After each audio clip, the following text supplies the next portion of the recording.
এটাই হচ্ছে এদের জীবনের বাস্তবতা। কি হয়েছে বাবাটার? কি আম্মু খাইতে দেয় না? সমস্যা কি? মায়ের বুকের দুধ নেই? পায় না, মানে মায়ের বুকের দুধ নেই? মেয়ে কি প্রতিবন্ধী? জামাইও প্রতিবন্ধী?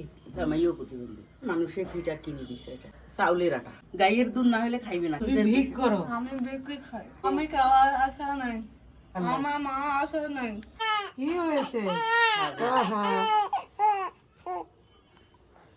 দেখেন বাচ্চার পেটে কত খিদা। এই 1 গ্লাস দুধ আনে 25 টাকা দিয়ে, এই গুন্ডি থেকে ওইটা দিয়ে বেশি করে আটা দিয়ে পাক করি। কোনো তো দুধ ছাড়া খাবে না, খালি আটা দিলে খাবে না, এমন করে ফেলে দিবে। বাচ্চা খিদে ক্লান্ত হয়ে গেছে। বাবাটার কি হয়েছে? খাইতে দেয় না আম্মু? খাইতে দেয় না তো এই বাবুকে এটা দুধের পট নিয়ে এসে খাওয়াবেন। সবাই ভালো থাকবেন এবং আমাদের জন্য দোয়া করবেন। আল্লাহ হাফেজ।